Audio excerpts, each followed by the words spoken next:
সদৌ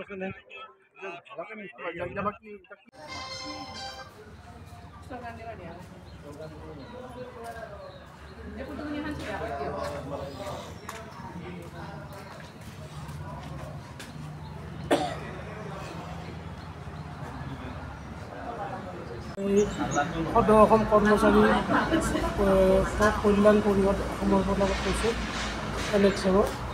আজি যোৱা 20 তাৰিখে আমাৰ চচলত যোৱা ধৰ্ণাৰ কাৰ্যসূচীৰ পিছত চৰকাৰে কোনো পদক্ষেপ গ্ৰহণ নকৰাত আজি আমি কৰ্মবিৰতি অনুষ্ঠানটো ইয়াত অনুষ্ঠিত কৰিবলৈ বাধ্য হ'লোঁ।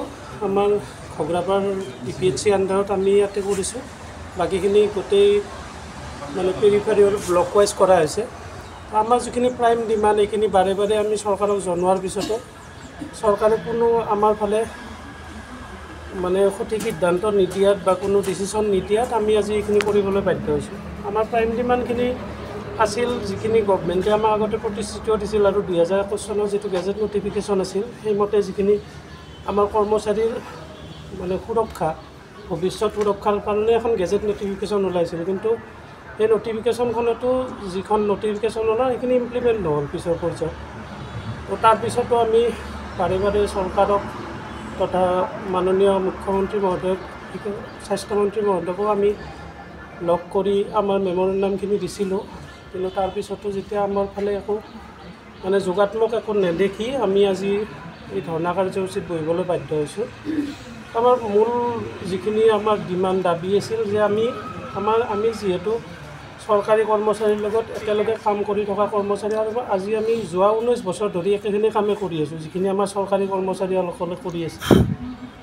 তো সেইকাৰণে তেখেতসকলে যিখিনি সুবিধা পায় সেই সুবিধাখিনি আমিও বিচাৰিছোঁ, বা চৰকাৰেও আমাক বিভিন্ন সময়ত প্ৰতিশ্ৰুতি দি আহিছে যে আমি আপোনালোকৰ কথা ভাবিম বা চাম, কিন্তু কাৰ্যত এইটো হৈ উঠা নাই আজিলৈকে।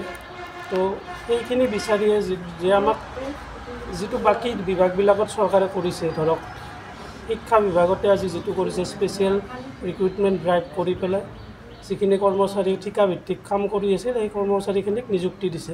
আপোনালোকক মাহিয়াৰ দৃষ্টিৰে চাইছে নেকি?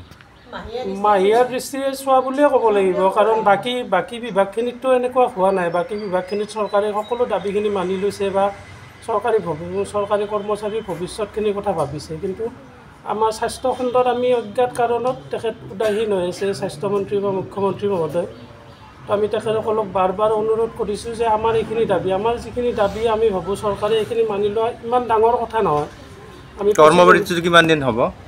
আমি প্ৰথম পৰ্যায়ত 3 দিন হ'ব কৰ্মবিৰতিটো। তাৰপিছত আজি আমি সাধাৰণতে যিখিনি জৰুৰীকালীন আমাৰ সেৱা সেইখিনি আমি অব্যাহত ৰাখিছোঁ, কিন্তু বাকী যিখিনি OPD ছাৰ্ভিচেছ আমাৰ যিখিনি ৰিপৰ্টিং হওক, আমাৰ মানে স্বাস্থ্য খণ্ডৰ ফালৰ পৰা যিখিনি ৰিপৰ্টিং যায় বা আমাৰ যিখিনি মানে ৰোগী চোৱা হয় বা লেবৰেটৰী আমাৰ ঔষধ দিয়া, সেই ব্যৱস্থাখিনি আমি বন্ধ ৰাখিছোঁ। পিছৰ পৰ্যায়ত যদি চৰকাৰে মানি নলয় হয়তো আমি আৰু আগবাঢ়ি যাই কিবা কৰিব লাগিব এই পৰ্যায়ত। এইখিনি আমাৰ ক'বলগীয়া।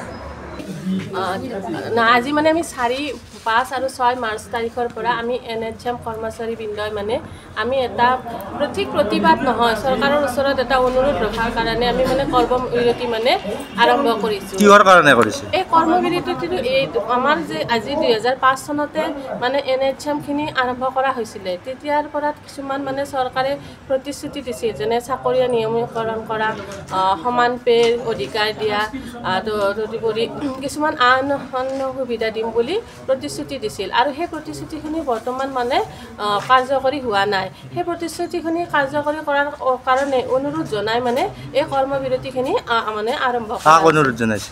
আমি চৰকাৰক অনুৰোধ জনাইছোঁ যেন তেখেতসকলে যেন আমাৰ NHM কৰ্মচাৰীৰ যিখিনি প্ৰতিশ্ৰুতি সেইখিনি যাতে পূৰণ কৰে আৰু চাকৰি নিয়মীয়াকৰণ কৰে, কাৰণ সকলো কৰ্মচাৰীৰ দৰেকে আমাৰ NHM কৰ্মচাৰীয়ে বিশেষকৈ স্বাস্থ্য বিভাগটো চলাই থকা বুলি ক'লেও যাগে ভুল নহ'ব। বৰ্তমান মেক্সিমাম মানে কৰ্মচাৰী NHMৰ আণ্ডাৰতে কাম কৰি আছে, গতিকে চৰকাৰক এইটোৱে অনুৰোধ তেখেতসকলে যাতে অলপ বিবেচনা কৰি চাই কথাখিনি যাতে পূৰণ কৰাৰ কাৰণে মানে অনুৰোধ জনালোঁ। অসম চৰকাৰৰ দায়িত্বত মুখ্যমন্ত্ৰী মানে হিমন্ত বিশ্ব শৰ্মা আছে, স্বাস্থ্য বিভাগৰ দায়িত্বত আছে, তেখেতক কিবা ক'ব নেকি?